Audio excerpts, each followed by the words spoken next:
Well, hello again there, folks, and welcome once again to Classic Movies. Am I coming through okay in the chat there? Can somebody give me a one if you can hear me okay in the chat? It should be all right. Back again. This is stream number Classic Movies number 50. There we are. All right, wonderful. Thanks a lot there in the chat. Classic Movies 50. We've got a bit of a Christmassy one. And well, I think we're going to have a little bit of a heated discussion on this one. But people who followed me for a long time may recall that I did a kind of searing indictment of this on my original blog way back when.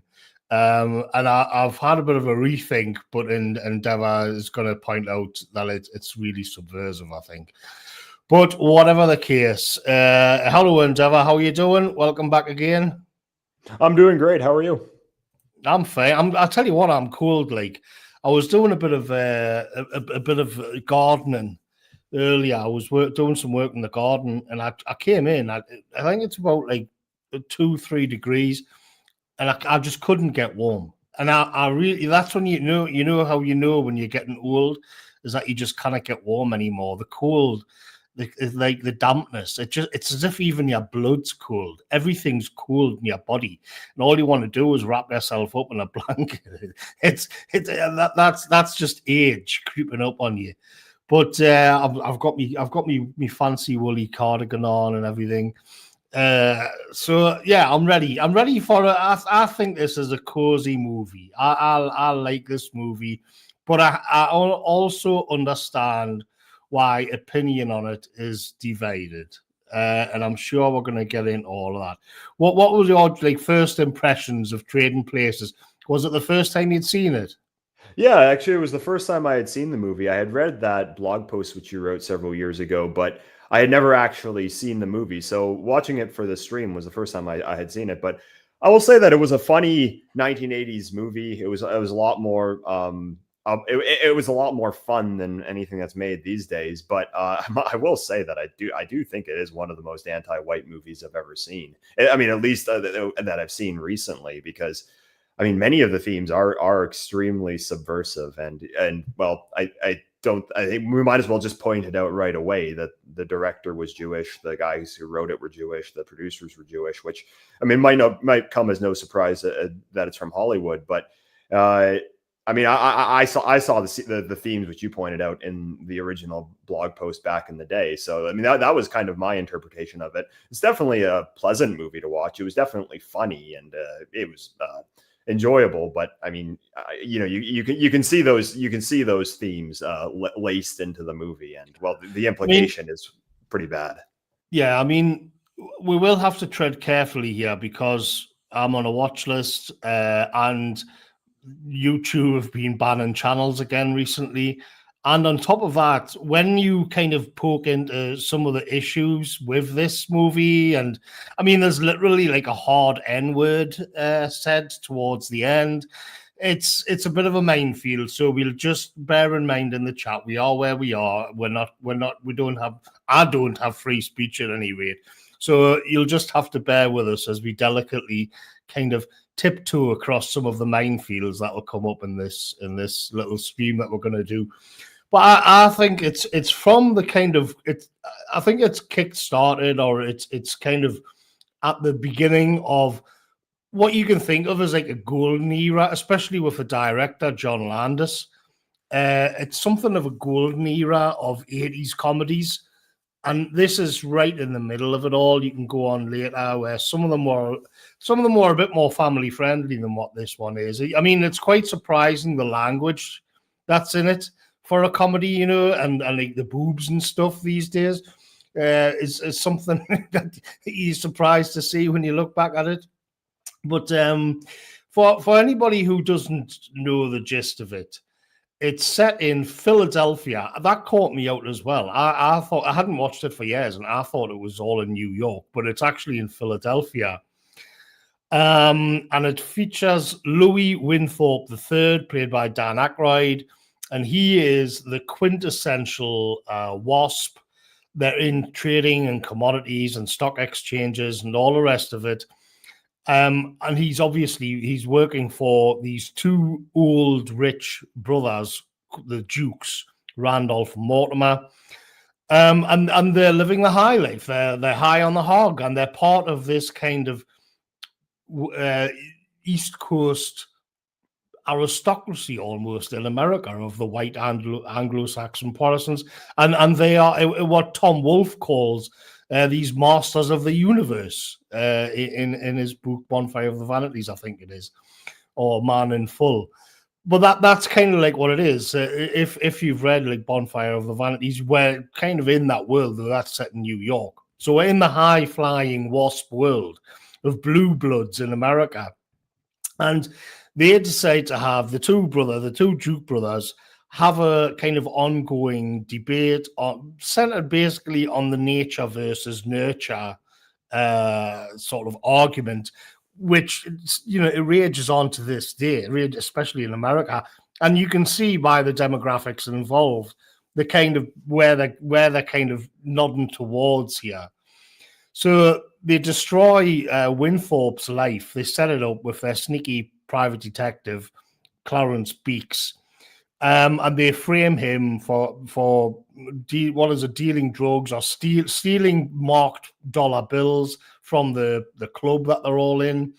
And then on the other hand, you see Eddie Murphy in what was one of his earlier roles. He did 48 Hours before this, but I think that hadn't come out yet. But they basically, they bet on the whoever made it bet on Eddie Murphy being big, and it paid off because he was. Mainly on the back of this, because it's very well written. And then they basically lift up Eddie Murphy and put him into Dan Aykroyd's Louis Winthorpe's position. So it's a lot of it as well is that it's like the old Prince and the Pauper. It's basically a retelling of the Prince and the Pauper for 1980s America. And the two of them go off on their own arcs. I mean, I think there's some hilarious stuff in it, but we'll get into all of that. But the two of them go off on their two arcs where Winthorpe's life goes down the tubes and Billy Ray Valentine's, Eddie Murphy's life, he actually gets put in his position. So for the first time, he's granted status and luxury and money and, all of like a promising career and all of the rest of it. And the idea is to say, well, if it is just the material conditions and not blood and ancestry and all of that, then there's no reason. Then these two people should be and actually are totally interchangeable. And so this is where the main sort of tension of the film is. Though, to be fair, they do rig the game in both cases. Except with Eddie Murphy's, it's like his street smarts get him, because at first glance you think, well, how could he possibly understand commodities is part of the thing here? But he's literally like a little petty thief on the streets pretending to be a Vietnam vet. And, he does it because it's all about betting. It's like he's using his street smarts to succeed in business, is what they're trying to say. On the other hand, Dan Aykroyd, he's got a tough lesson in the harsh realities of the world, is the framing, where now he's understanding how difficult it is for poor people who are, to use the word now, underprivileged, and all of the rest of it. And then you get Jamie Lee Curtis comes in as a prostitute who becomes Dan Aykroyd's kind of squeeze. And then there's Denton Elliott as the butler. And then all of these underdogs team together to rig the stock market basically in their favor and outdo the Dukes. That's the kind of basic outline we can get in. And somebody says in the chat, you guys are just a couple of bookies. Yeah, it's basically just, that's what he's doing. That's their way to get around that problem of how would he possibly understand the world of commodities trading and stocks and all of that. It's that he's using his street smarts. So I'll pass it over to you, Endeavour. Well, I mean, the wager of nature versus nurture. I mean, this is something which we're dealing with today in the real world. This idea that what is it that determines somebody's competency or lack thereof? Is it their ancestry, or is it their the environment which they were raised in, or what combination of the two? Which one is more influential? And the reigning orthodoxy in the West today is that it's all about environment. So the reason that some guy from Somalia is has an IQ of 70 and isn't able to make it in Western countries the same way that a white European is able to, it's because he was raised in a third world country and he wasn't given the education, and that if we brought him to the West and gave him the education and didn't discriminate against him, he'd be just as successful as any Norwegian person. He'd be just as likely to become a successful neurosurgeon. Now, this is the basis for the entire social policy of the West. And I don't think I don't think anyone listening to this stream needs to be red pilled that obviously that's ridiculous. But this is the crux of the movie. And then the side that they come down on is that apparently this Billy Ray Valentine, so Eddie Murphy's character, he's able to be just as successful as Dan Aykroyd's Harvard. So like the black guy who lives on the street is just as successful as Dan Aykroyd's Harvard educated WASP American is in the world of high finance. I mean, I know that they give like some kind of explanation, but it really just makes no sense.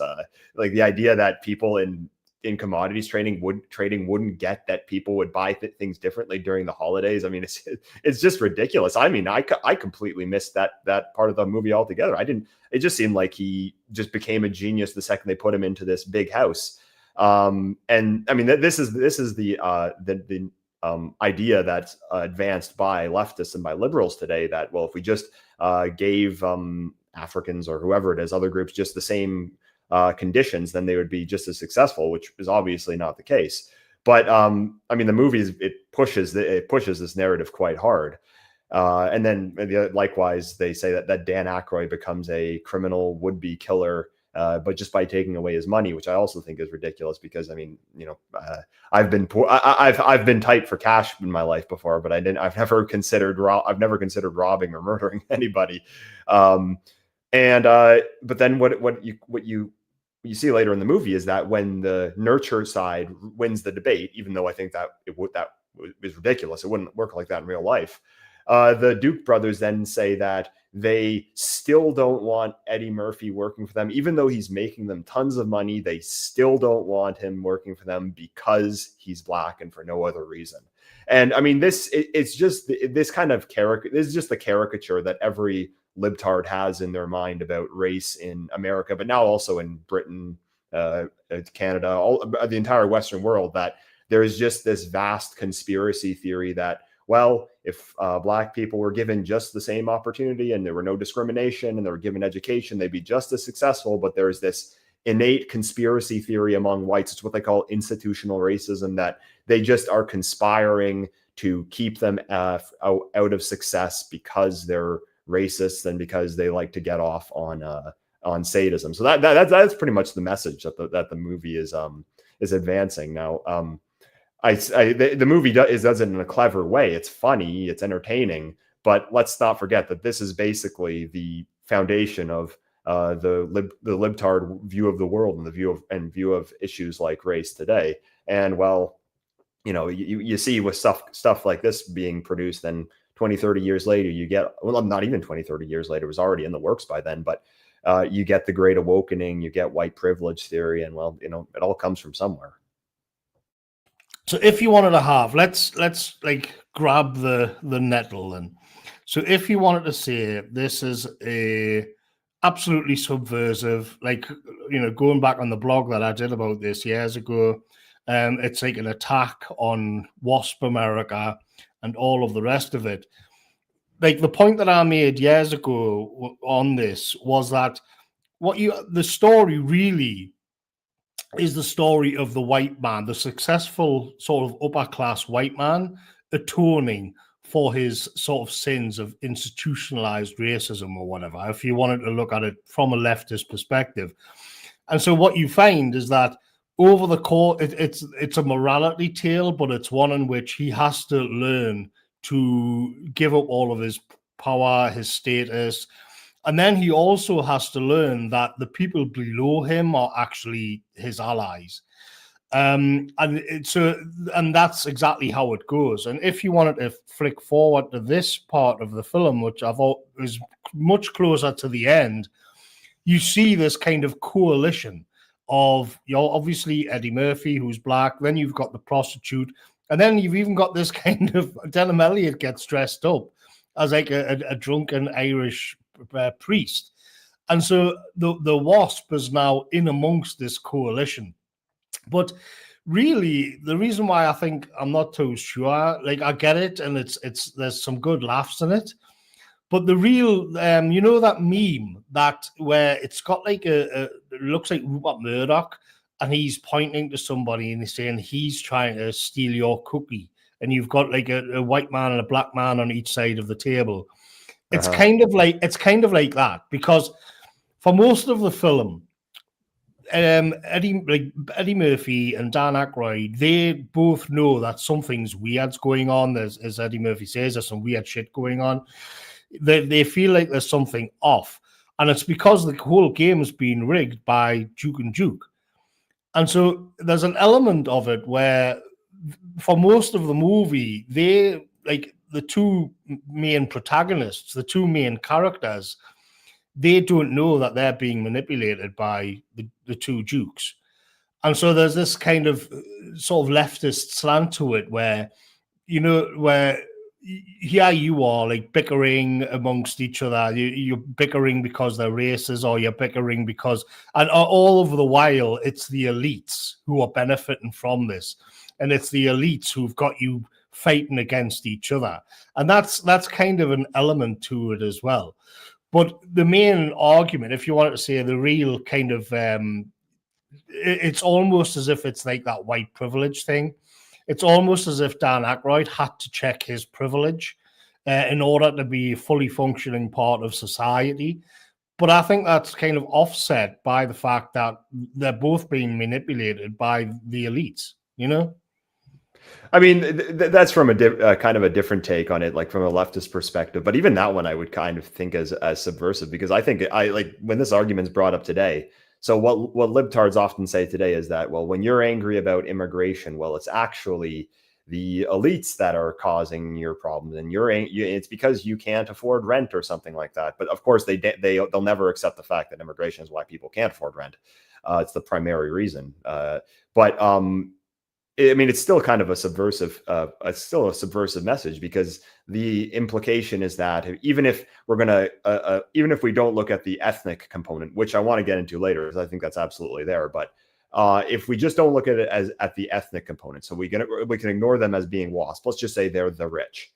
Well, I mean, the leftist narrative is that, well, it'll be all the different multiracial coalition of the working class proletariat overthrowing the rich and bringing about the workers' utopia, that kind of just classical Marxism. But I mean, that's just incorrect as well, because this is like no one other than whites are encouraged to actually think of it in this way. When you look at Black identity politics, you look at all these other ethnic lobbies. Like, we have this big problem in Canada with these both Hindu and Sikh ethnic lobbies. None of them are egalitarian. None of them are saying that, well, we need to work together to overthrow the rich. It's always just what's good for their group. So it's kind of selling this it's selling this fake notion to like, say the character from the perspective of Dan Aykroyd's character, selling this fake notion that, well, you need to side with the underclass against the rich, and then you'll get the workers' utopia, which is obviously not going to happen. But then secondly, I mean, they have the theme of classical Marxism, but there's kind of this bait and switch, because at the end of the movie, when Eddie Murphy and Dan Aykroyd team up against the Duke brothers, they don't liberate the poor or anything like that. The movie just ends with them on some exclusive island in somewhere in the Caribbean on yachts with martinis and everything like that. So they just make themselves rich. So it's they don't liberate the poor. They just transfer the wealth from the Duke brothers to themselves. And I mean, I think that this is also kind of emblematic, keeping in mind the people who made the movie and their ethnic background. Keeping that in mind, well, in the early 20th century, this group pushed Marxism. So when you look at something like the Russian Revolution, the failed revolutions in Hungary, Bavaria, you look at the communist parties in countries like the United States and Canada. Well, this group was overwhelmingly vastly overrepresented in the leadership of these movements. But then, you know, come mid to late 20th century, once they already had become wealthy, once they had taken over basically the American establishment by that point, well, they didn't push Marxism anymore. So once they had the money for themselves, it was just, well, we're going to rule in our own interest. So it's kind of this transfer. It's not about liberating the poor. It's just transferring the power from one group, this being the WASPs, to the movie showing the kind of the multiracial coalition, when in reality you can kind of think of, well, the people making the movie. So I mean, that's how I'd answer the issue of the Marxism question. Yeah, I mean, our friend Closenton just replied to me before, and he said that the actual. So this, as I said before, like it shocked me that this was in Philadelphia, because I just think of Philadelphia. I knew like from the Rocky movies, but my impression of Philadelphia was that it was just a total dump. And what's interesting, what Closenton sort of pointed out, who knows about these things, I've got the Wikipedia article up here, is that the old Philadelphians, also called proper Philadelphians or perennial Philadelphians, are the first families of Philadelphia, that class of Pennsylvanians who claim hereditary and cultural descent mainly from England, also from Ulster, Wales, and even Germany, and who founded the city of Philadelphia. They settled the state of Pennsylvania. They are considered part of the historic core of the East Coast establishment, along with other wealthy families such as Boston Brahmins of Boston and the 400 of New York City. These families were influential in the development and leadership of arts, culture, science, medicine, law, politics, industry, and trade in the United States. They were almost exclusively white Anglo-Saxon Protestants, and most belonged to the Episcopal Church, I've probably pronounced that wrong, and Quakerism. And so really what you're talking about here is an elite, like in a genuine sense. It's an elite class that sort of went up and down the East Coast of America and would have been connected in New York. And it just so happens in this movie, we're looking at the, in particular in Philadelphia. But where this gets spicy is that we know that to a large or small degree, how can I put this delicately? There's some people have the opinion that this elite lost out to a more Semitic elite. I'll put it like that. And that in the end, they were displaced from power by that group in the sort of elite institutions of America. And this is turning into a very serious stream for like a light-hearted comedy movie, but it does have to be addressed. You can't just pretend it's not the case, because it's the same group who made this movie. And when you look at where we are now, I should have got a better photo of it.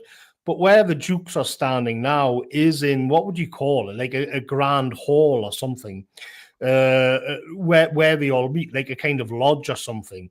And they're all in there, and Winthorpe is just about to get called out. And so it's that kind of old thing where they wouldn't let us into the country clubs, you know? And if you're a group who doesn't like slights, and if you're a group who has been barred entry into these elite institutions and social networks, you're going to harbor this seething resentment against them. I mean, look, to a certain extent, you can see it today with the kind of the tension between them and Tucker Carlson. Like today in the news cycle and on the podcast net scene, you've got this same sort of thing playing out again. But in Trading Places, it's kind of, it takes on a new kind of life when you realize that they've then made this, wrote the script, made the movie in their own institution. So it is like, for all that I think it's a kind of fun film, it's hard to get around the fact that there's an element of gloating and nastiness embedded within it when you look at it in its entirety from a sort of meta perspective.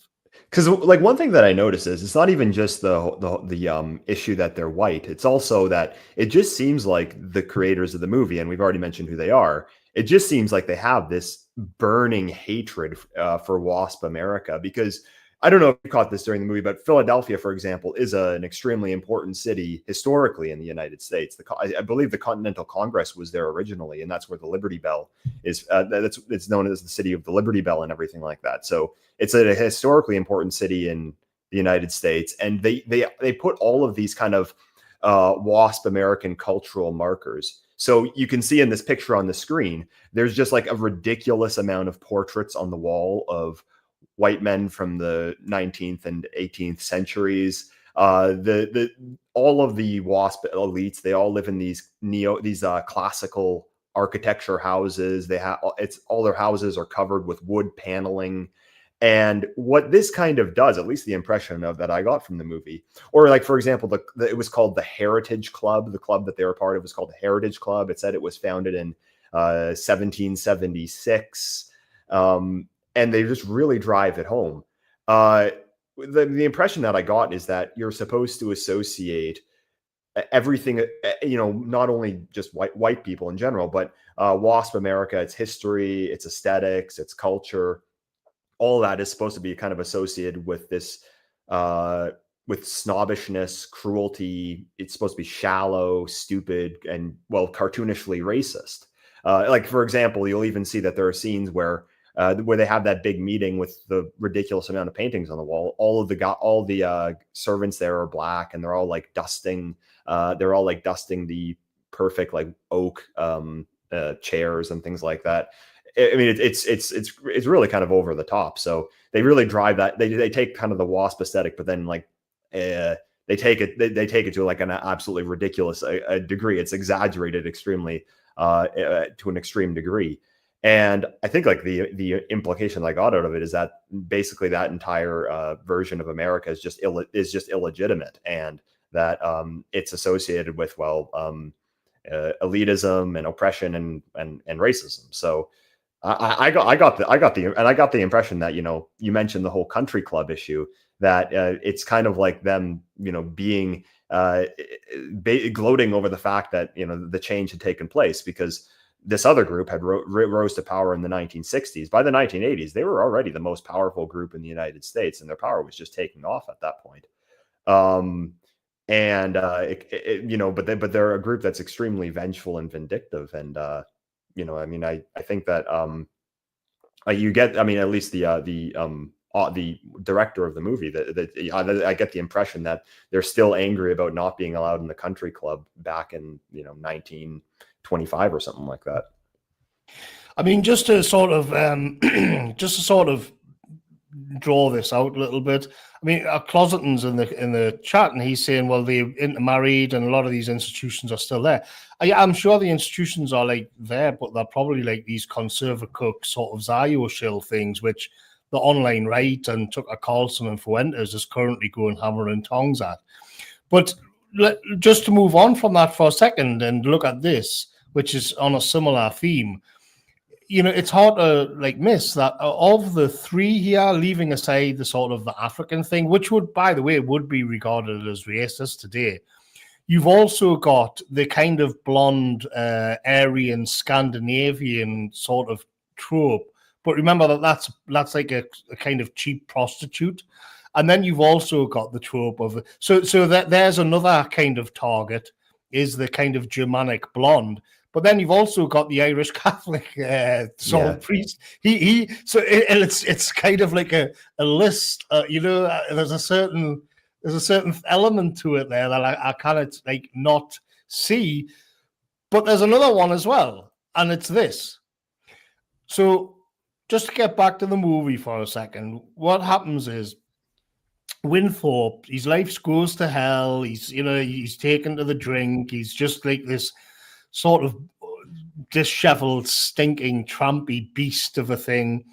And he wants to set up Billy Ray Valentine. He wants to sort of get revenge on him. This is what I was alluding to earlier. And he sneaks into the club, I think it is, or is it the stock exchange or something? And he goes into the office and he's dressed up as Santa Claus, and you see him shoving a salmon down his top. He's very drunk. He's got a gun. He's trying to plant drugs and stuff on Eddie Murphy, and he gets caught. I mean, I will say, I just find that whole scene where everything goes wrong for him again and again and again. He can't even shoot himself. Like, as a dog, like, pisses on his leg, and then the rains opens up on him. Look, that's funny. I just think it's funny to see like how over the top it is. I'm not going to say it's not, but I can acknowledge how funny some of these moments are in the movie. But I can also say that it is also a trope. This is going back. People used to discuss this a lot more than what they do these days. I mean, Black Pill would probably still get into this.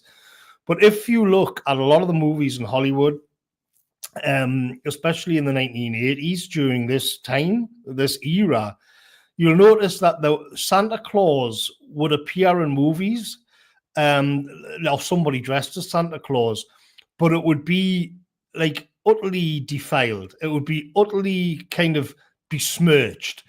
And there was a movie which was more recent called Bad Santa, which I never watched. And it's all to sort of deconstruct and demythologize Santa Claus and the Christmas spirit. So what you have here is, by this point in the movie, Dan Aykroyd is just this kind of stinking, suicidal psycho bum. And he's just looks disgusting in Santa Claus, and he's eating this salmon on like a bus, and he's covered in like piss, and it's just this horrible, the beard's all matted and dirty, and it reminds me of Gremlins. We did Gremlins for the Christmas movie a year or two back, but there's that story in Gremlins as well when the girl tells a story about how she hates Christmas, and it's because her father tried to surprise the family. He tried to climb down the chimney on Christmas Eve, and he got stuck, and they didn't know where he was, and then his body rotted, and then they realized he was dressed up as Santa, and he died in the chimney, and he was slowly like rotten in the chimney, but they didn't know where he was. So again and again, you'll notice this kind of thing where they just need to drag it. It sounds kind of petty. They do want to drag Santa Claus into the mud, because it's more than that. It's that they want to sort of subvert and destroy Christmas itself, the Christmas spirit, the purity of the symbols is then kind of broken apart, and it's again in Trading Places. Yeah, I can think of a few films like that. I mean, I didn't find that to be the worst element of the film, but yeah, you can see that in this one as well. I mean, I can think of the Home Alone scene where the guy is Santa Claus is he's just kind of like a bum with a rundown car. But I mean, Home Alone wasn't made by that kind of person, and I kind of just thought it was a bit more funny. Now, this movie's a bit darker and a lot more adult than something like Home Alone. But I mean, they have that element in there. I didn't think it was too bad in this one. I mean, I know that he kind of becomes this dysfunctional homeless guy living with a prostitute who's unable to get a job or anything. I mean, the other thing to point out is with Christmas movies is that they don't have Jesus in any of them. That this happened a bit earlier, but Black Pill did something on this a few years ago, that all the Christmas songs, they never mention Jesus, and well, who are they written by? But I don't know. I mean, I didn't think it was the worst element of the film, but it is something you do see in you do see that in Hollywood a bit. I thought that the Gremlins one was a lot worse, like than this one. I mean, this one I can kind of laugh at. That scene in Gremlins, I just thought I found that like just unpleasant, you know. Yeah, I mean, looking at the other side of the equation, though, when you've got this sort of when you follow Eddie Murphy's arc, this is why I think there's a little bit more balance. This is why I was like, yeah, okay, I get it, I get the subversion and all of that. But when you look at the sort of the pauper side of it, if you think of it like the Prince and the pauper side of it, because they've racialized it and made Eddie Murphy black, that means that it's surprisingly sort of gritty, I feel. I mean, when anybody, because there's quite a few people, like both of them end up in jail a couple of times in this movie, but all of the people in the police stations are not all of them. Like there's a scene with Dan Aykroyd's girlfriend who's in the process of getting sick and tired of him and going to dump him. And then she's getting leered at by a couple of like weird white fellas. But even that's kind of funny. But in the jail cells and whatnot, it's really quite ethnic. I wouldn't say it's black. I saw when Eddie Murphy's in the jail cell and he's pretending that he can do kung fu, I saw Gustav Fring from Breaking Bad as like a young punk, like a really young man in this, which I was quite surprised to catch that one. But you do get the impression, like from today, the way black people are portrayed in this would be problematic, I think, because they didn't mix it up like that. It's very clear that high society is white, low society is black. And there's a scene when Eddie Murphy takes over his house, beautiful house, townhouse, and he invites in lots of people. Now it is a mixture of prostitutes and druggies and pimps and all of this. But what happens is he tells them all to get lost. But what you see is that he's beginning to care about his belongings. That he's all of a sudden he when he goes in there, which is like literally just like a day or two beforehand, and he's just picking everything up in his pockets and going to rob the place blind for everything that he can get. But then 2 days later, because he's used to the status, because he's now a member of the club, if you like, although so he thinks, then he starts to like really worry and get concerned that they're putting joints out on his carpet, or that they're in his bed, or they're dropping food everywhere.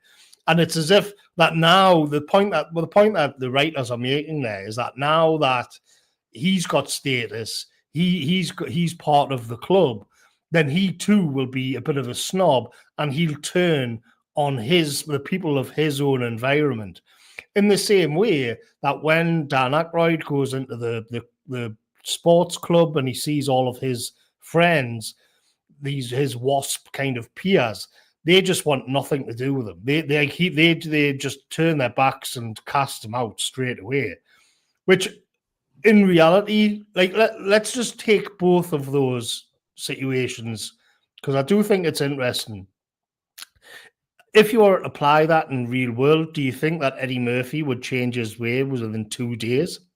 No, because you can even see examples of this. Like, look at all these athletes. Like, look at NFL players and NBA players, and how many of them go bankrupt. And well, you can just look at the demographic breakdown of players in the NFL and NBA, and then when you contrast that with the NHL, which is almost entirely white, very few of them go bankrupt. So, no, I don't think that just handing Eddie Murphy a bunch of money would mean that he would actually care about his belongings that he's just been handed. I think he'd be throwing parties like that until he went bankrupt. And on the other hand, do you think that the immediate thing that happens basically is that Dan Aykroyd gets dumped by his fiancée, Penelope. None of his friends will help him out. They all just want him to get lost straight away because he's dressed up like a bum. Again, I don't think that would actually happen either, to be honest. I think he would get a handout. Oh no, I don't think it would happen either. For example, I have one family member who not that I want to get into like finance or anything, but this person, I mean, their net worth is probably 1,000 times higher than mine. I know it's not like a close family member. I'm not inheriting any of that stuff, but none of them are like, oh, you dirty, poor, homeless bum. I mean, I'm not homeless or anything, but the point is that like they don't treat you, they don't really treat you badly because you're in a lower socioeconomic class than them, even because you're in the same family. I mean, it just seems kind of cartoonish and just plays into a lot of these like both Marxian but then also anti-white leftist tropes, which there's a reason that leftists believe stuff like this, because it's these kind of cartoonish ideas are pushed within the media and education. But I just don't feel like it works like that in reality. Yeah, I don't know that. It is very convenient. I meant to look it up. Like the book, The Prince and the Pauper has slight elements of that, but not. The problem here is that because they've got into the racial side of it, you bring in a whole different dynamic, especially because where we are now, and especially because it's in America. But in the same story in The Prince of the Pauper, there's elements of that, but it's somehow not as bad, because they're trying to make it a morality tale, which I get. But when it gets very complicated, when you bring in all of the sort of the racial stuff, I find that, you know. But then you also just point out at the end that they just make themselves rich. They just line their own pockets, and then they just become the new aristocracy, I guess, so to say. They don't actually ever liberate the poor. So the ending scene is just with them on yachts in the Caribbean. I do think that's funny. There's something Eddie Murphy, at this point, Eddie Murphy seemed like a really fresh talent. And when he's introduced and he's on that little sort of board thing with the wheels on, pretend he's got no legs, and there's and then the policeman, like he pretends that he's been he's a Vietnam vet and that he got blinded, and it's all nonsense, of course. But the policeman asks him, like, well, I was in Nam as well. Where did you serve? And Eddie Murphy's like, dong bang dong, or dong dong bang. It's just sort of like quang ding dong, and he's just like obviously making it up. It's obviously just bullshit. But I think it's funny because it's kind of it's like this sort of a postmodern thing where they're acknowledging that there's already been movies out about Vietnam at this time. And they're kind of making jokes about it. It's like nothing is sacred in this, you know. And when it's in 1983, I think, because people now talk about how all of the culture has been broken apart, everything's deconstructed, you know, and it wasn't always that way. But here you can see, if you go all the way back to 1983, that's something like, well, this movie is just all about breaking apart tropes and kind of, you know, dissolving these identities and these holding them up and looking at them at different ways. And that little bit about Vietnam, I think, is interesting because it's as if it knows that the audience are beginning to get a little bit of Vietnam fatigue, that it's become a cliche. It's becoming a cliche in movies how much time people spend like talking about like the Tet Offensive, or you know, the Dong Dang line and all of this kind of thing. And I just think eventually you have to be serious. Eventually you have to be like, where we are now is partly because of this kind of sort of nihilism in the 80s. But you can see just how sort of it is addictive, though. It is funny. It is funny to see the tropes of the society and the culture just being exploded and blown apart. It is kind of funny to see like Santa drunk on a bus and kind of chewing in a salmon. There's no way around it. It is. But the long-term effects of all of this on the culture are absolutely devastating. Do you see what I mean? And it's Yeah. like you can giggle away at all of the, leaving aside what we were saying, you know, about that group and everything. You can kind of giggle away at oh well, let's like lampoon the upper class Protestant whites in America. Let's beclown them and all of this. And it's as if like a lot of the long-term consequences are being like were being set up in these kind of films in the 80s, you know. I see what you mean. Kind of the sacredifying. How what's the correct word? Demystifying of sacred, Desacralizing. desacralizing of important cultural icons. Something like Santa Claus, something like the Vietnam War. I didn't actually even catch that. I actually thought that scene about him pretending to be a Vietnam vet, I thought that was the funniest scene in the movie, to be honest.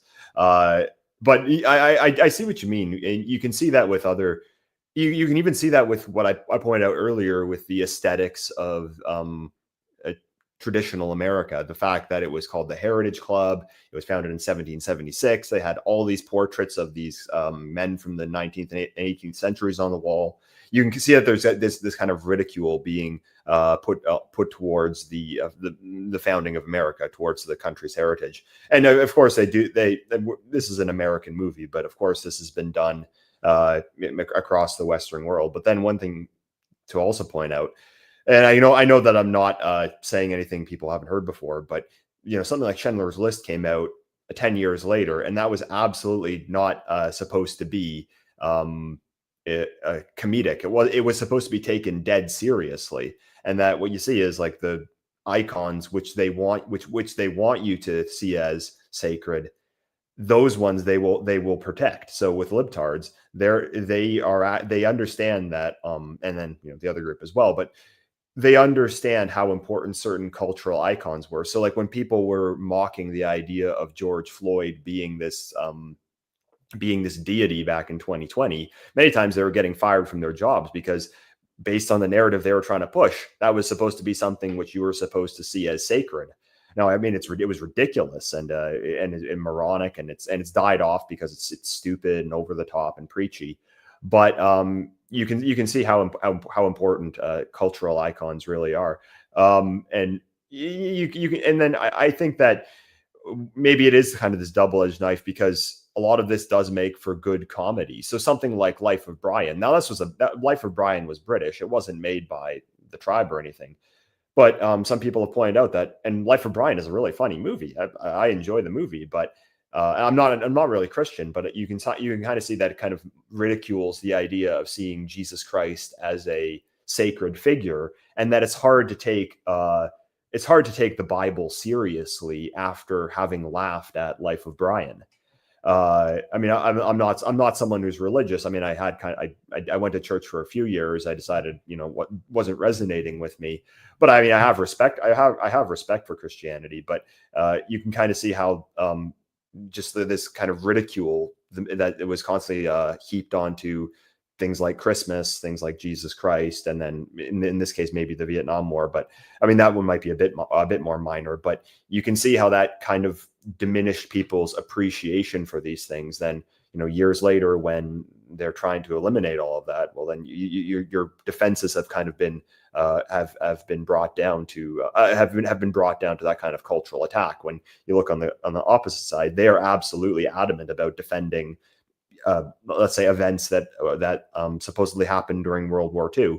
They want to make that against the law to not see as sacred. So yeah, it is something which is a very subversive kind of this nihilism heaped onto important cultural icons. Yeah, I mean, it reminds us, I've told it before, but there's a philosophy channel out there called Then and Now, and he did an earlier video about Hitler, and the point that and it got totally demonetized. Now the point was he was making the thing that the mid-century Germans, and in particular Hitler, should not be outside of the realms of deconstruction. It should not be beyond the grasp that because what he recognized correctly was that the Austrian painter was becoming a kind of sign or a symbol for something more. And in our sort of secular age, we don't stand for that anymore. Everything should be looked at in terms of like just realism and materialism. And you can get into the fact that he was this man and he had a psychology. He was just flesh and blood and nothing more than that. And you can analyze his his psychology, his motives, his incentives, and all of the rest of it. But what he noted was that he'd become much more than that, and he'd become this demonic sort of figure which didn't fit in with the rest of the society. Now, his video, and I think it was called something like demystifying Hitler or something, but that got demonetized and completely crippled in the algorithm by YouTube, because what had happened is that the algorithm had been is set to detect sort of certain keywords and phrases, and it had detected in his video and in his thumbnail or something that this was an attack on the actual post-war sort of mythology meta-narrative.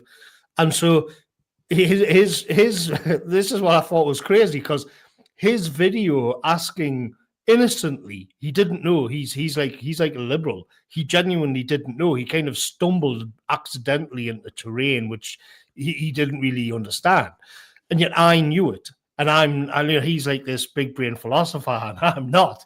And I was like, I know exactly why your video on that with that title got demonetized and blacklisted by YouTube, but you don't, because the truth of it is a kind of top-down mythology for the post-war era. You just don't understand that. You think that he was coming at it from a perspective that everything is fair game, everything can be deconstructed, and I'm like, no, because he'd also say he'd reject the idea that this certain group has got more power, which is what it comes down to. Yeah. And it just the whole, that little sort of saga fascinated me.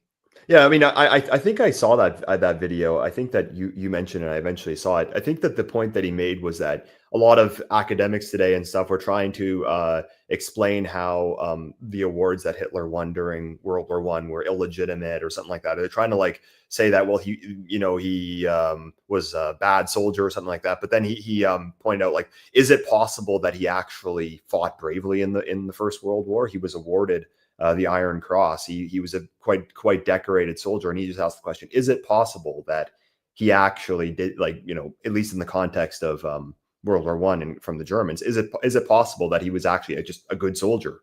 But like that, if I'm remembering the video correctly, what he's pointing out is that like people couldn't accept the idea that he just won the Iron Cross because he did good soldier work. That it must have been some kind of like there must have been some kind of ulterior explanation for it. I think that was the point he made, wasn't it? Yeah, something like that. I mean, it's quite a few years ago now. I remember the gist of it, and it's just one of those things. But we're getting a little bit off track from trading places. That does tend to happen. That's why I like classic movies, because you do go all over the place. And another thing that we haven't really touched on, which Anglo-Saxon Girl was moaning about earlier in the chat, was that this was the era of like Ronald Reagan. Right. And you can see that because this is a recurring theme of classic movies, mainly because of the movies that I pick. And you can see that in this, there is actually a genuine sense of optimism, isn't there? There is, what are we at this point? 3 or 4 years into Reagan, and even the subject matter, the neoliberal economics is coming in. There's a kind of genuine sense of hope, and there's a lightheartedness which just doesn't exist at all in our culture at all. Like, this is the thing. Like, on the one hand, Trading Places is a subversive movie, but on another, it's a kind of affirmation of American capitalism. It is like you've got freedom, and it wraps. The really clever thing, I think, is what you see again. You'll see it in Die Hard. You'll see it in Lethal Weapon. Is that it actually does sort of address that America does have these racial issues, which is important as well. So you could have had, for example, Billy Ray's character could have been, I saw somebody mention this as well in the chat, Billy Ray's character could have been somebody from Alabama or somewhere, some kind of, some redneck, something like that, who's down on his luck and all of that. But it would have been like a sort of, then you would have had a proper class dynamic where it would have been the WASP versus the sort of the poor working class whites from out in the sticks kind of dynamic going on. And instead they've gone firmly for the racial angle. And that's like more interesting, and there's more to talk about with it, I think. But it also does this thing where everything gets folded back into a main kind of meta narrative. Nothing is left outside of it. Because if you did that, if you had it all of the, like both of the main characters being white, for example, it would be as if the sort of the story of the inner city blacks would be kind of left out of the frame. But when you say, actually, we're gonna go directly into that and bring them into the story, you end up with a kind of much more coherent sort of society. In a way, it's like it creates a multicultural mythos, at least in Hollywood, which may be completely out of kilter with the real world. I mean, there's something similar in National Lampoons as well, where we are all part of this America. It's just that there's different groups and they've got their different problems, but we're all in it together. And as a kind of narrative for getting over some of the racial grievances, it does a good job of it. And I'd say it's part of the reason why my generation or the millennials grew up so completely race blind, where you think, well, actually, it's embedded in your psychology that black men are all funny and clever, like Eddie Murphy. Oh yeah, I mean, this propaganda is much more effective than something like the stuff we see today, like something like Get Out, which is just cartoonish, and you can easily see through it. I mean, it's not reflective of reality or anything like that. With this one, with something like Trading Places, something like Die Hard, or something like the Rocky movies, they kind of, again, it's from the perspective of America, but America influenced the entire Western world. It gives you the idea that the multiracial society is going to work. If we're all in it together. We're just working class guys. We're going to be buddy. You're just like me. Let's just go at it together. And it makes you want that to work, and that's why it was so effective. That's why like you see all these it's kind of died down now. I think people have kind of wised up to it, but I remember back in like 2016, 2017 or so, I think Sargon used to make this point. I mean, he's kind of improved on the issue, but one thing that they would say is like, well, in the 90s, nobody even thought about race. Well, why can't we just go back to that during the Great Awakening when all this stuff was turned up to 11? If you actually look at the reality of the 1980s and 90s, I mean, in terms of something like black crime, it was actually even worse in America in the 80s and 90s than it is today. But the media from that era was a lot more positive and kind of had a much better way of selling the idea of the American melting pot to the public, and then to the rest of the world as well, for that matter.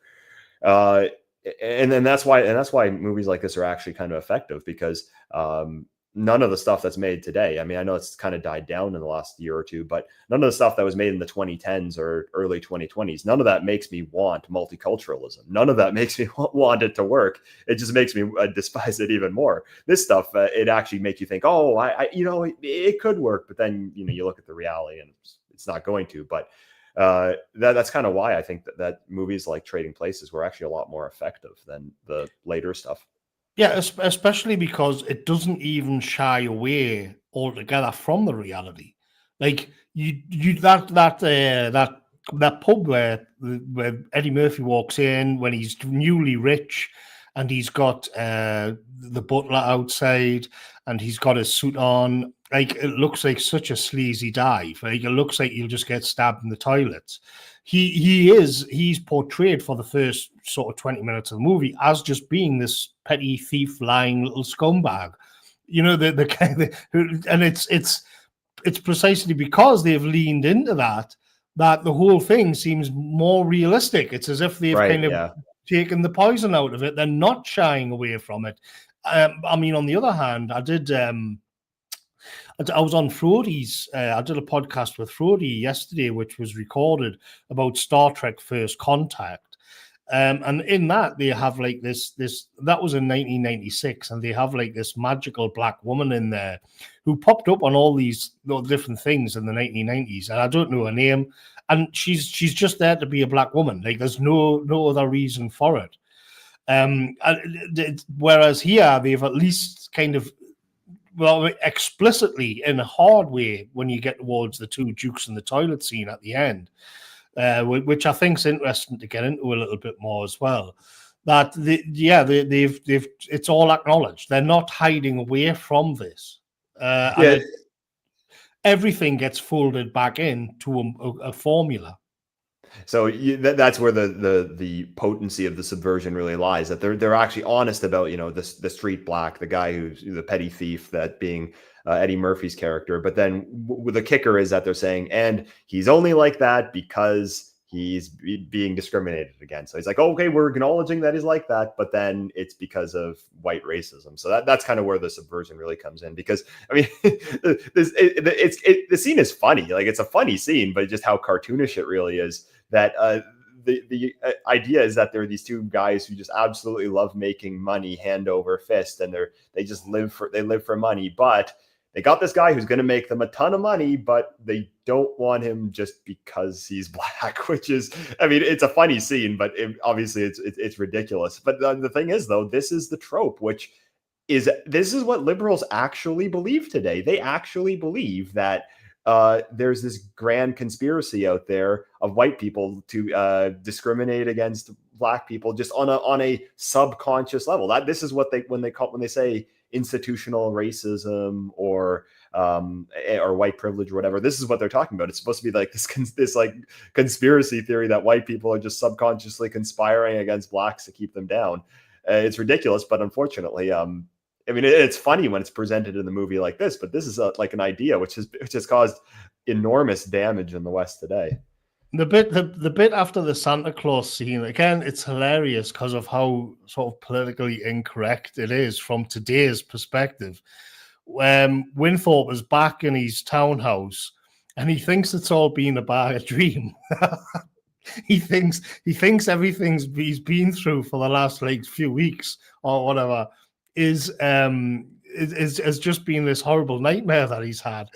But at the end of the bed, like, Eddie Murphy's sitting there, the Jamie Lee Curtis is there, and he's telling it to Coleman, the butler. And he says, I had this awful dream. I dreamt like I dreamt I lost Penelope, I lost me money, I lost me house. I was with this sleazy prostitute, and this really irritating. And then he says a N word that I can't say on YouTube. And then, of course, he sees him sitting there, and it's so shocking because it's so funny. But the point that I was making is, like, the fact that they use that language means that, yeah, they are racist. You know what I mean? They're not going to let the whites aren't race blind either. But as you were saying earlier, when you get to the end, the toilet scene at the end, it's where it's kind of like the rug is being pulled. If you had any illusions that they were actually, that this was a morality tale in a traditional sense, it's when you get to the end, and basically the Randolph and Mortimer, who set this up for a $1 bet, and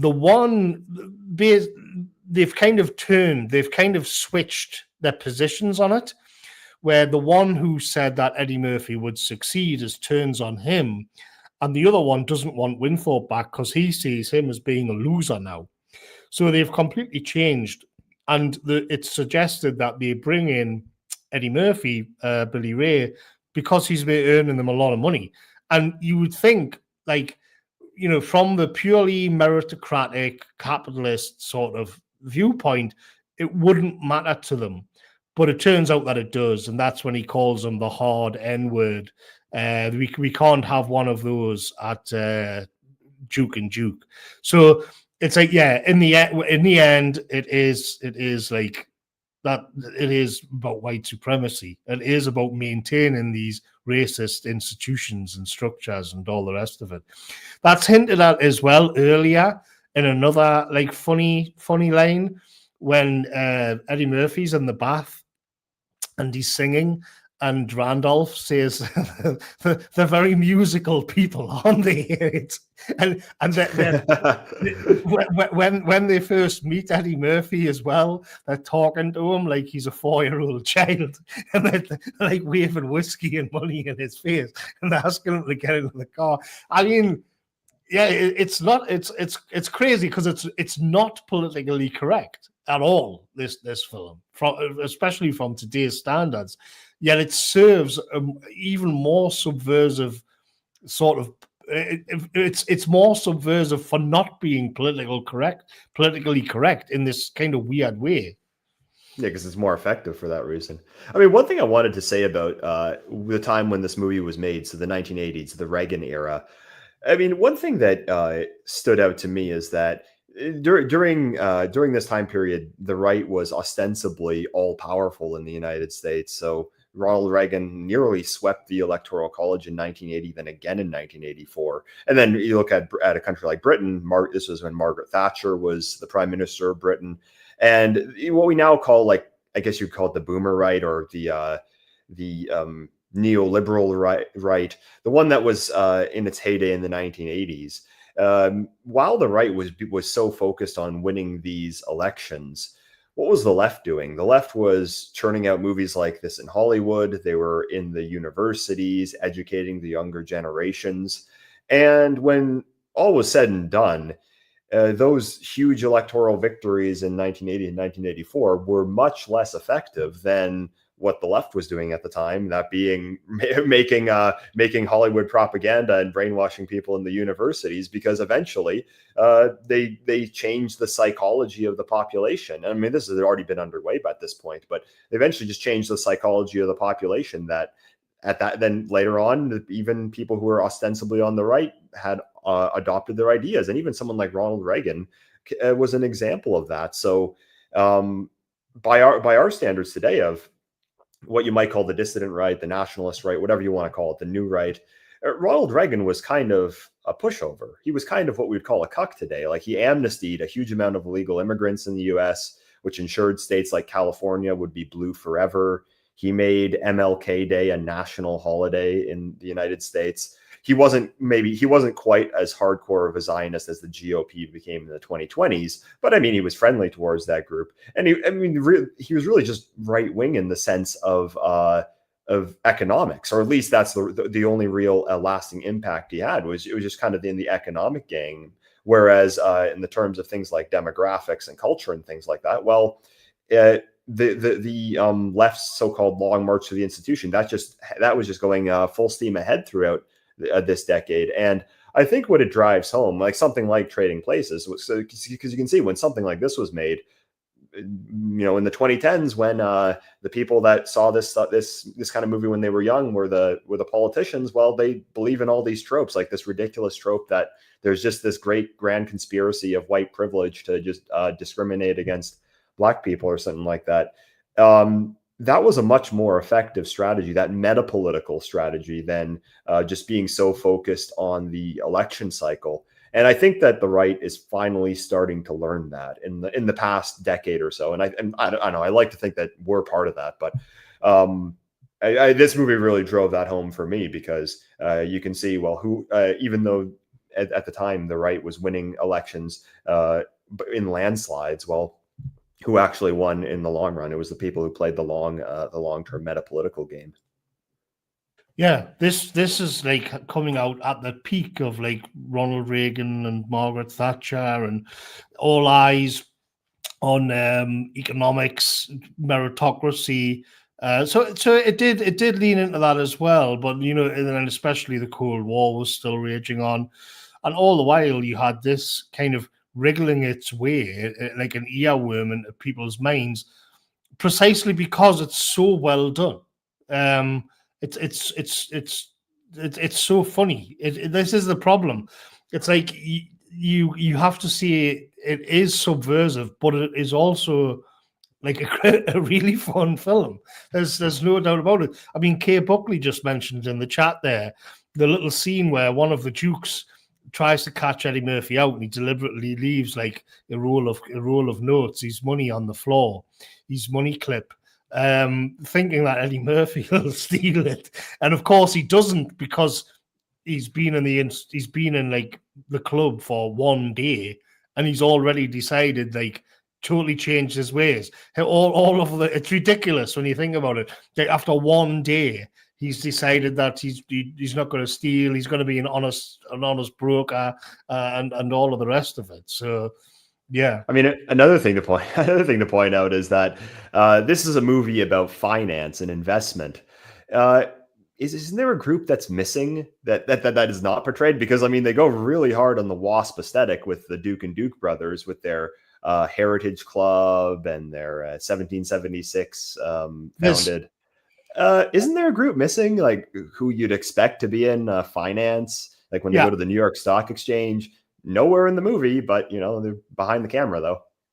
I you know where you do see one who would pass for one of that group is at the end when they're in the trading pit, and the two dukes send somebody down who looks very Semitic, and he goes down. I think he's called Wilson or something, and they tell him to go down, and no matter what happens, don't sell, because they think they have the report, but it's a fake.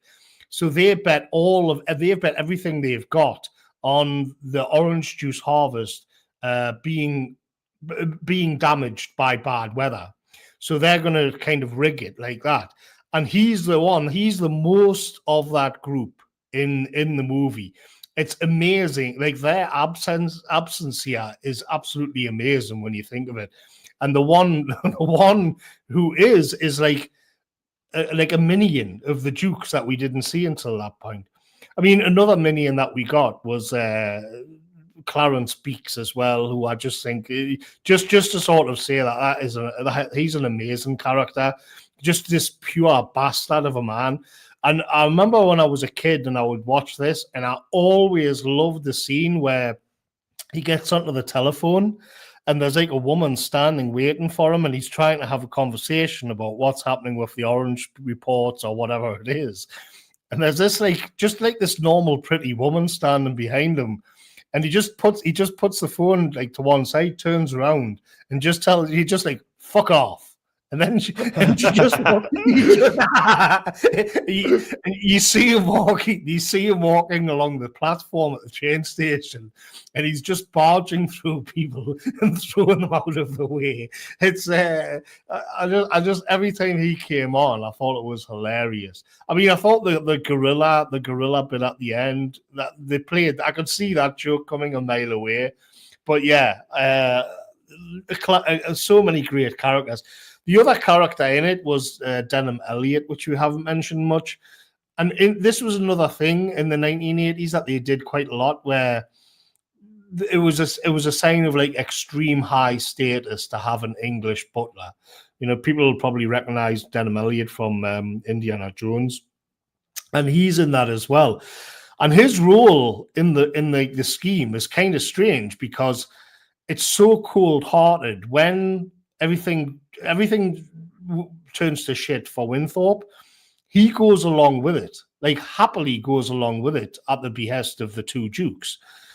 And when Winthorpe turns up at the door, he just stands there and looks in his eyes and pretends that he just doesn't know who he is at all. But then later, I think this is maybe the only kind of writing kind of wonky thing in it, because later he like totally joins up the coalition of the kind of dispossessed to get back at the dukes, the coalition of the outcasts and the weirdos. But yeah, so but again, great character actor. You know what I mean? Yeah, I mean, I was actually kind of confused in the scene that he didn't know who Dan Aykroyd's character was. It took me a while to figure out that he was actually like uh, he was paid by the Dukes to just pretend like he didn't even know who Winthorpe was. It was funny. It was a fun, definitely a funny scene, and that is a trope you see a lot in a lot of these movies, like kind of the butler who's a really stiff upper lip, but also kind of clumsy at the same time. It's a funny 1980s trope.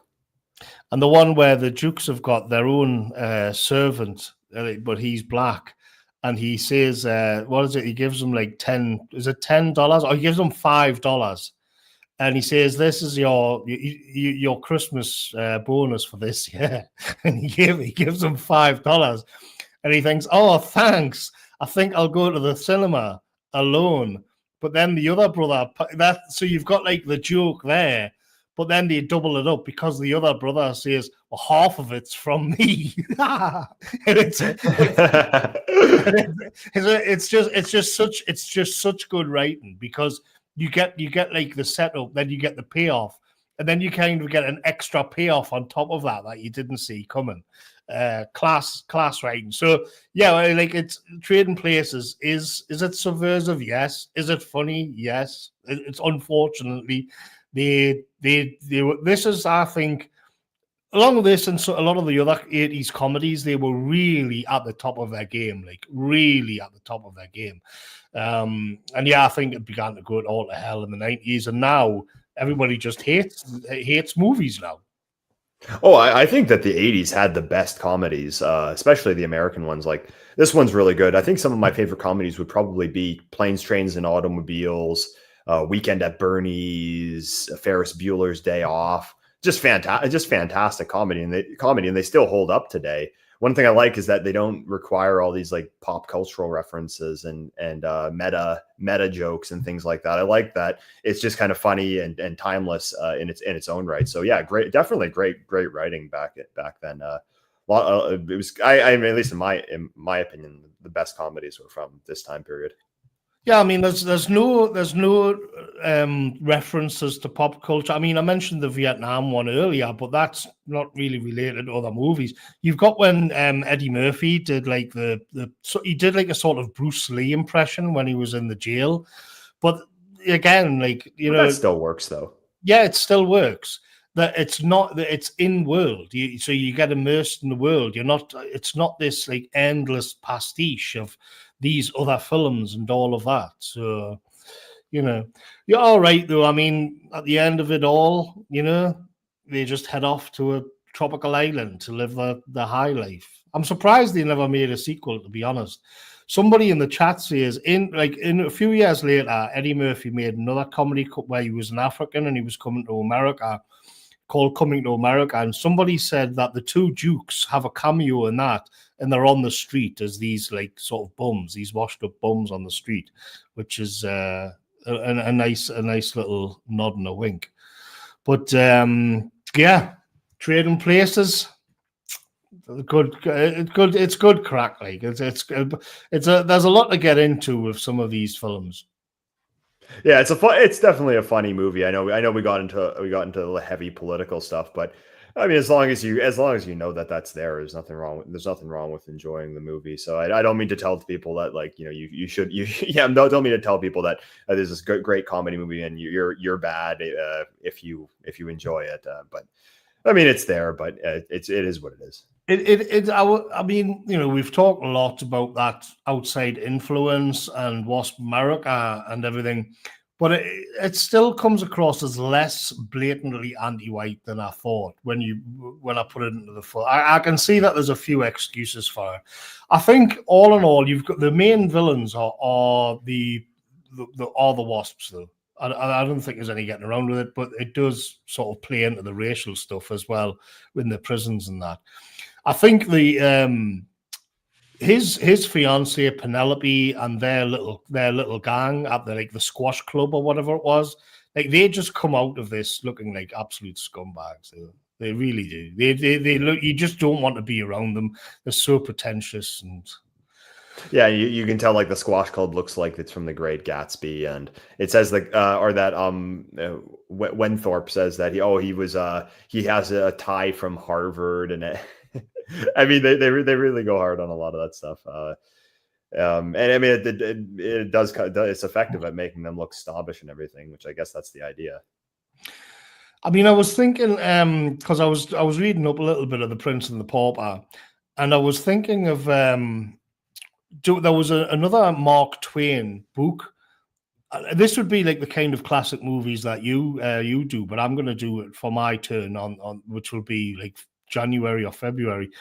Where there was an old movie with Gregory Peck called The £1 Million Note, and it's where he's given £1 million, a banknote of £1 million, and he can't cash it anywhere. I haven't seen it since I was a kid, and he basically racks everything up on debt, but he can't actually do anything with the note, but he's able to get lots of. So I think that would be good. I think that would be a good one to get into for but I'll have to wait for a month or two. So yeah, I'm pretty much out of takes on Trading Places, like, unless you've got any more. But I think we'll come back. I think we got it. The idea of money and the sort of the follow on from this, I think that £1 million note would be a good one. Mm-hmm.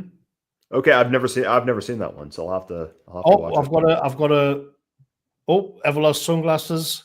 Thanks for everything you do, Morgoth. Or a coffee there. Well, all right, thanks a lot. I did get a lovely $50 super sticker off Dawn Browning as well. So thank you very much for that, Dawn. Long time fan of the channel.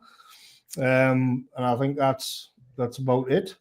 Got Closeton in the chat there. I saw EA popped up as well. And then it's the regulars. So what do you fancy doing next month? Are you doing one from there? We'll have to be careful because it's Christmas, but we'll see. I was wondering if we should do something Christmas related. I don't know if I really have any ideas. Yeah, that's why I thought, like, I don't know if I have any ideas of anything Christmas related, so it might get us out of that. So wait a second there. Arclorox. Not sure if you did it already, but would you guys consider Rosemary's Baby? I think I might, but that's a Polanski film, isn't it? And I don't want to have to go through a ton of justifications about why I'm kind of discussing. You know what I mean? Well, I think you can do a Polanski movie without talking about Polanski himself, can't you? I mean, I love Chinatown as well. I'd prefer Chinatown, but. Yeah, you just get that kind of bad vibe. Yeah. Is him being like what he is gonna overshadow everything? Yeah, we'll see. We'll see. I'm not gonna say no. We'll see. I'm not against doing one of his movies because I think you can separate the film from the guy who made it. But yeah, I don't know. I haven't really thought. I have a couple of ideas, but since I guess we did one Christmas related, I guess we don't need to do that next month. But we'll announce that. We'll announce it down the road. All right. Right. So I think I think Chinatown's great as well. So all right. I tell you, for subscribers on the Substack, I'll usually do a little monthly podcast where I go through the articles. I've done quite a few off platform appearances. So I'm maybe a day or two late, because then I'll do me monthly read through of me articles and I'll give a few takes on the news and whatnot. But then I've got like 3 podcasts or something there that I've got to assemble and get it all together. I've been doing a rare tour.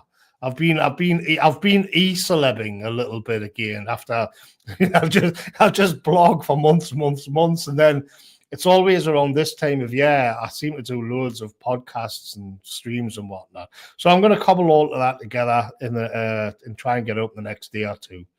So thanks for tuning in, everybody, and I'll catch you later.